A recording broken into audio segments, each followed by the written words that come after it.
And welcome back to the Using Ubuntu series, part 3.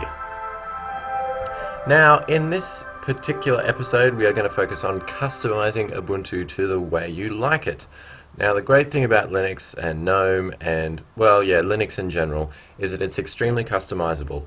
So, first of all, we're going to start out by, let's do something basic. We're going to change the wallpaper. Now, there are heaps and heaps of wallpapers in Ubuntu by default, and there's a lovely slideshow of the various wallpapers that you can choose, and over time this will change to all the different slideshows that are shown here. You can also do the space one, but I don't know, but if I was you, I would try to find some wallpapers elsewhere, and I'm sure you guys know how to do that, but I would like to make one recommendation. An artist called PRO9 Studio comes up with some amazing wallpapers, and I've used his wallpapers a lot, and I think they're absolutely splendiferous. Yeah, if you wanna download them, most of them are, I'm pretty sure, in fact, all of them are free, but they're just very classy wallpapers.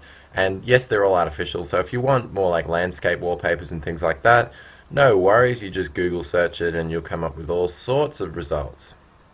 But yes, PRO9 Studio, if you just want to Google him, he's got bucket loads of excellent wallpapers, so big shout out to him because he does an excellent job. Alright, let's move on. We can also change the theme, which I'm going to do now.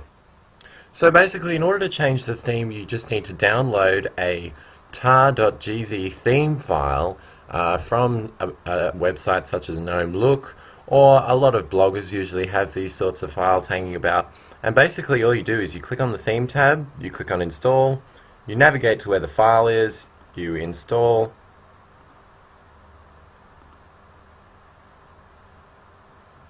and there it is, it's installed. Now, in order to change the icon theme, which as you can see the icons look a bit washed out here because they're white on white. Now it says this engine will not look as intended because the GTK theme Aurora is not installed. So if you get a message like that, all you have to do is go into the Ubuntu Software Center, search for Aurora,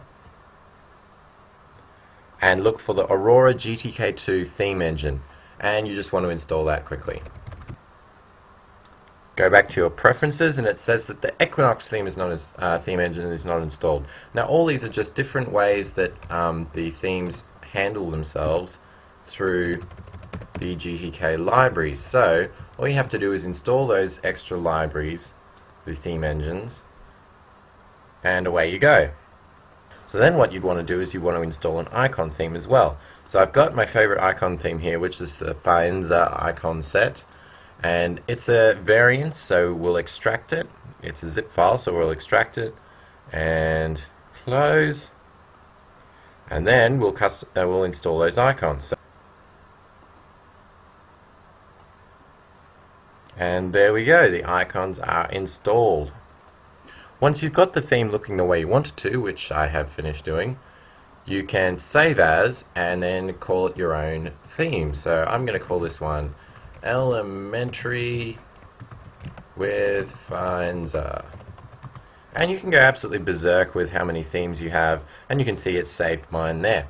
Now also the fonts are a little bit big for my taste, so I'll drop them down to 9. And I'm not sure if it makes that hard for you guys to see. Let me know in the comments if you can't see the fonts as well as you used to, and I'll put them back up again just for the sake of the video. But for me, that's the way I like it. Now, the other thing that I like to do is this bottom panel here. It's nice, but I'd rather have a dock. Now, much like the OS X dock, so if you want to have a dock, you just go into the Ubuntu Software Center again and search for Docky and install that little dock, and it will install a lovely little dock for you once it's finished downloading. Now, also in pictures, I've already got a fair few wallpapers by PRO9 Studio, so I'm going to use one of those as well. And for instance, let's use this one. There we go, that looks very cool.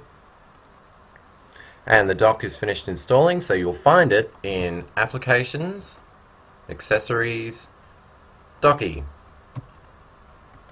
And you'll see it'll pop up down the bottom here. Very handy. Now it's already bookmarked Empathy, Rhythmbox, the terminal, Firefox web browser, and the trash can.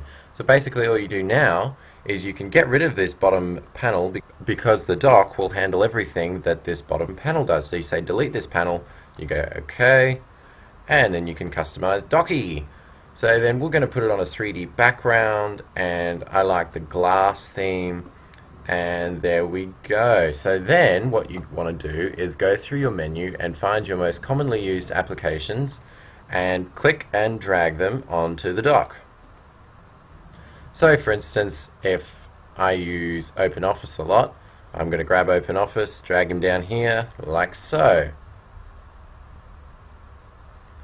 And we'll also put our email client down there, and we'll put maybe our video editor down there as well. There we go. Now as you can see, this desktop is looking a lot cooler. You could change the theme and the appearance of Ubuntu to your heart's delight, but we're not going to waste too much more time on that. I want to talk about 3D effects.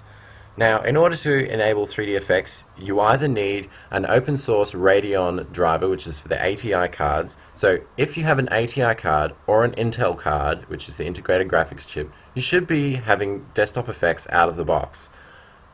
However, if you have an NVIDIA card, or you would like slightly better performance with the ATI card, you need to install additional drivers, which are proprietary drivers, which means that the Ubuntu team cannot fix or improve the drivers because they are manufactured by the company that make the graphics card.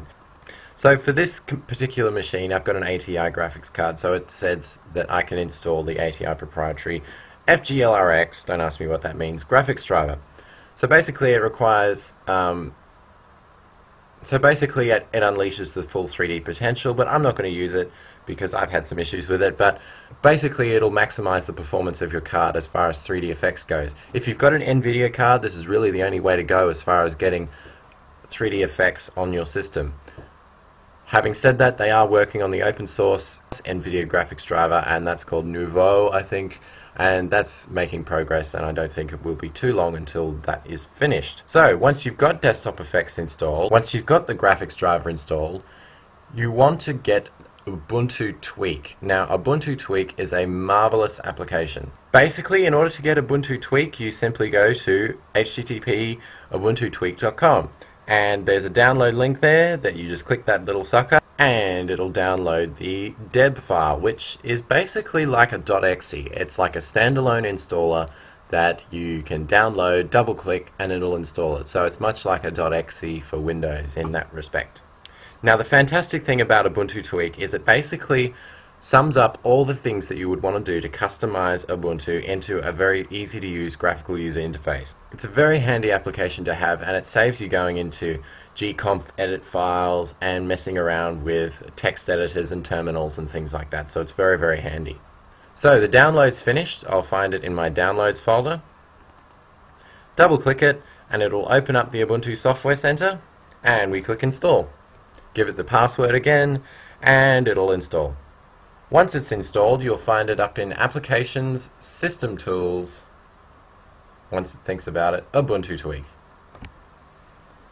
Now it says, would you like to enable the repository? I would recommend you do this, but I'm not going to do it right now. Basically what happens is that once you enable this repository, it can pull from the latest updates for Ubuntu Tweak that the developers create for it. So it's handy, but I'm not going to do it right now.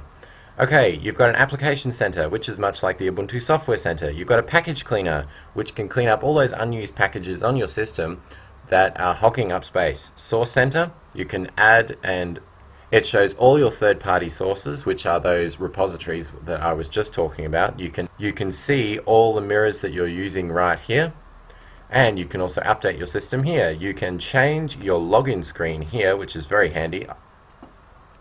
You have to unlock it, give it your password, and you can change the background and the icon on the login screen, which is pretty cool. Now, Compiz settings, that's what I want to talk about. In order to in order to customize Compiz, which is the 3D Effects Manager, you need to install the Desktop Effects Settings Manager. So you apply, it'll ask for your password, give it your password, and it'll go out and fetch the Compiz Config Settings Manager. Now once it's done that, you'll see that it gives you options for setting workspace edge settings and desktop effects. Now before we go into that, there is also another little install thing here. It's got install simple desktop effects manager and install the screenlets widget, which is what I want to do both. So it's downloaded those and now it's installing them. And basically these applications let you change these settings extremely easily. Now you can enable wobbly windows, which is what we're going to do, and we are also going to change the workspace settings. Now these workspace settings are basically when you put your mouse down in the corner of the screen, down here, it'll activate a certain productivity effect. So what you can do is you can change these to say, okay, I want to show my windows if I go in that corner, and I want to show my workspaces if I go in that corner. So what happens is when you've got a few windows open, say let's pull up a file browser and maybe, yeah, that'll do. Pull up documents as well. So if you put your mouse down in this corner, all the windows zoom out and you can see which windows you've got open, which is quite handy, and a lot of people will say this is reminiscent to the Mac. And then if you go over here and put your mouse down in this corner, it zooms out the workspaces, and you can move windows in between your workspaces to spread the load out, which is pretty helpful. Now you can customize Compiz to your heart's delight as well.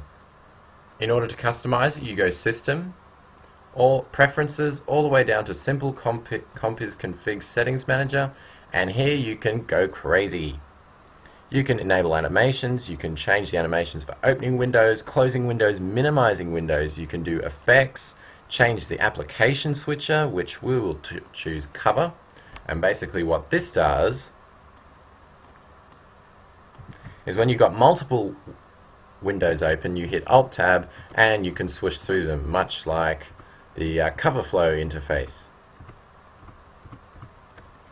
Back to Ubuntu Tweak, there are many other things you can do with it. You can change what icons show up on your desktop, so you can say your home folder and your trash can show up on your desktop. See? Here. And you can also change things like desktop recovery, your GNOME settings, your window management settings. You can change the placement of these buttons. So if you like them on the left, you can go if you like them on the left, leave them there, but if you like them on the right, you can put them over on the right. Now I like them on the left, so I'm going to leave them there.